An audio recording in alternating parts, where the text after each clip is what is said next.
Sebelum menyampaikan firman Tuhan, saya ingin menyanyikan sebuah pujian bagi saudara-saudara sekalian dan untuk kemuliaan bagi nama Tuhan.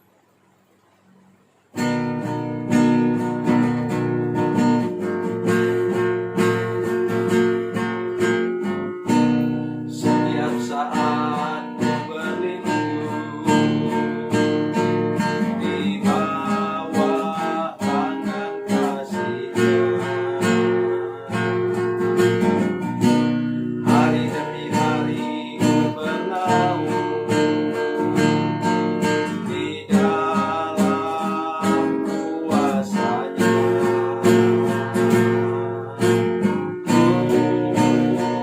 Berharap padanya, berharap padanya, padanya.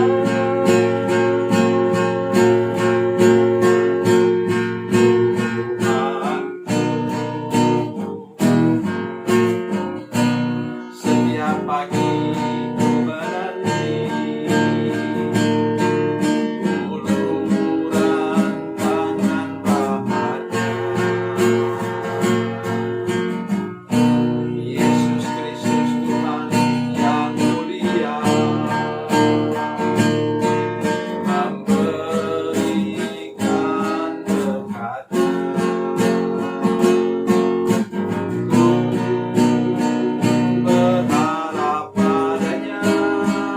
Berharap padanya, berharap padanya, berharap padanya, padanya.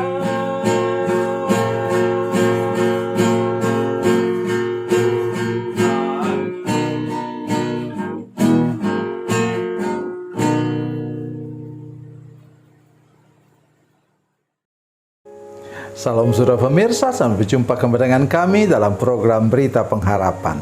Saudara pemirsa, saya ingin menolong kita hari ini untuk punya daya tahan yang luar biasa ketika kita sungguh-sungguh menyerahkan hidup kita kepada Tuhan Yesus. Dengar baik firman Tuhan hari ini, mari kita berdoa sebelum kita lebih jauh mendengarkan firman Tuhan ini. Bapa, dalam nama Yesus, terima kasih untuk firman Tuhan yang ajaib dan luar biasa yang kami dengar sebentar. Kepada semua saudara kami Tuhan yang sedang menderita dalam pergumulan atau sakit penyakit hari ini, kami berdoa supaya firman Tuhan ini menjawab pergumulan dan beban kami. Dalam nama Yesus, haleluya, amin. Saudara pemirsa, mari kita membaca Alkitab kita dari Perjanjian Baru, Injil Matius pasal 27 ayat 50. Matius 27 ayat 50, demikian bunyi firman Tuhan. Yesus berseru pula dengan suara nyaring, lalu menyerahkan nyawanya. Amin. Mungkin kita mau tahu yang diserukan oleh Tuhan Yesus itu apa? Inilah ada jawaban di sini dari Injil Lukas. Injil Lukas pasalnya yang Lukas pasal 23 ya. Yesus pasal 23 ayat 46. Demikian bunyi firman Tuhan. Lalu Yesus berseru dengan suara nyaring, "Ya Bapa, ke dalam tanganmu kuserahkan nyawaku." Dan sesudah berkata demikian, ia menyerahkan nyawanya. Amin. Saudara pemirsa, tadi kan baru saja sekitar 6 jam yang lalu itu Tuhan Yesus baru saja jatuh dan tidak mampu lagi memikul salib, sehingga dipaksalah Simon orang Kirene, kata Alkitab, ya. Mungkin dia badannya tegap, dia ada bersama dengan anaknya di situ, kemudian dipaksa memikul salib Tuhan Yesus sampai ke Bukit Golgota. Tapi di sini kita melihat ada sesuatu yang luar biasa dari ayat ini, saudara sekalian.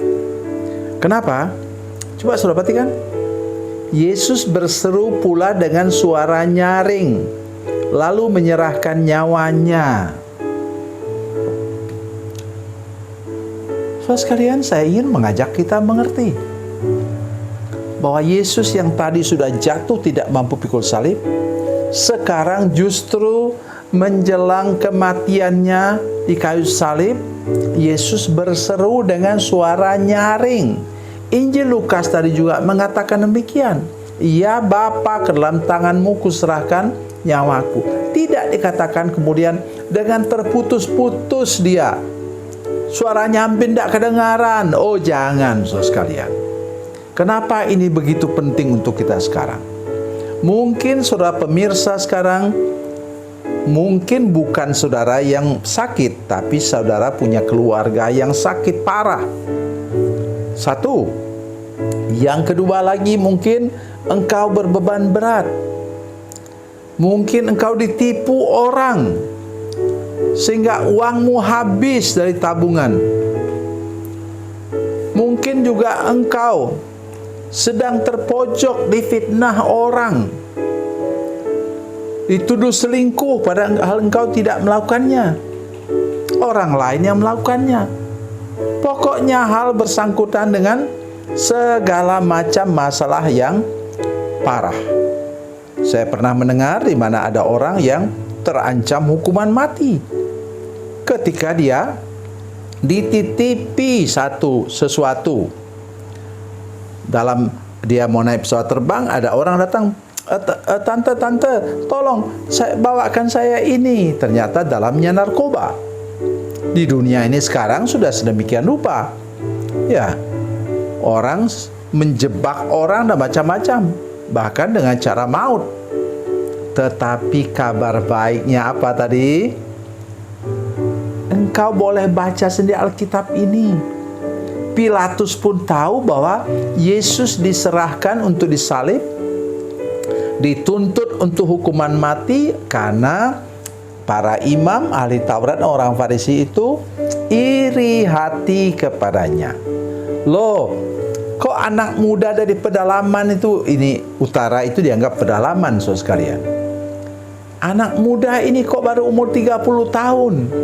Sudah mampu menyaingi kami yang umur 70 tahun di atas. Oleh karena itu mereka iri hati. Apalagi 5.000 orang pengikut fanatik Tuhan Yesus. Sudah mengerti maksudnya? Nanti silakan baca dalam Lukas pasal 8. Di antara mereka itu ada ibu-ibu kaya yang mendukung pelayanan Yesus dan murid-muridnya dengan uang mereka. Itu mendatangkan iri hati dan benci kepada Yesus. Oleh sebab itu, pesan firman Tuhan hari ini, seberat apapun bebanmu, separah apapun penyakitmu, seperti apapun kondisimu, diakali, dikibulin orang, dipojokkan orang, dijebak orang, kalau engkau punya Yesus, tadi dikatakan, kata firman Tuhan, Yesus berseru pula dengan suara nyaring, lalu menyerahkan nyawanya. Nyawa itu milik Tuhan.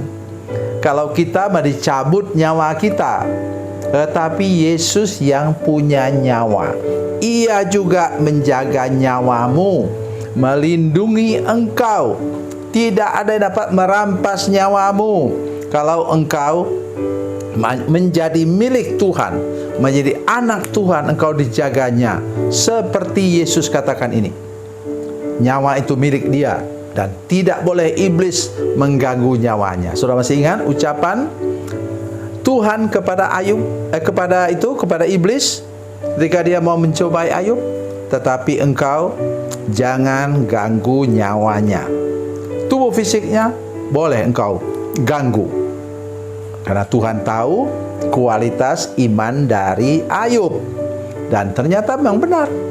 Akhirnya iblis dipermalukan betul-betul, karena Tuhan memulihkan keadaan Ayub 2 kali lipat daripada sebelumnya, sampai ia bisa berumur 250 tahun. Begitu juga saudara sekalian, jangan pedulikan beratnya penyakitmu, beratnya masalahmu, beratnya persoalanmu, tapi sekarang mari teguh berpegang kepada Yesus yang sudah mati di kayu salib, selamatkan kita, dan Dia sudah pikul semua beban kita. yang sangat berat itu di kayu salib. Dia sudah menang, saudara juga bisa menang bersama-sama dengan dia. Tuhan Yesus memberkati, Tuhan Yesus baik. Mari kita berdoa. Bapa, dalam nama Yesus, terima kasih banyak untuk firman Tuhan ini. Kami berdoa supaya kami menaruh hidup kami, nyawa kami dalam tangan Tuhan Yesus yang sudah menang atas maut. Dan Yesus yang pemilik nyawa itu menjaga dan memelihara hidup semua pemirsa, semua jemaat yang menyaksikan program ini. Dalam nama Yesus, haleluya. Amin.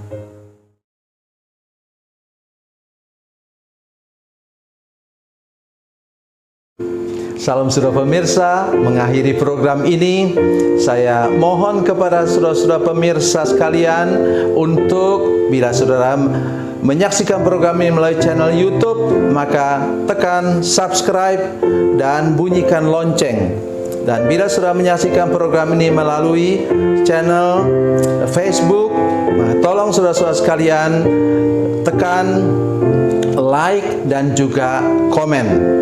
Dan demikian pula bila sudah menyaksikan program Makanan Bergizi hari ini yang tertulis, maka tekan yang sama juga, tekan like dan tekan komen. Dan tolong saudara-saudara sekalian untuk membagikan program ini, share program ini di channel saudara-saudara sekalian supaya lebih banyak lagi orang diberkati melalui program ini. Tuhan Yesus memberkati, Tuhan Yesus baik.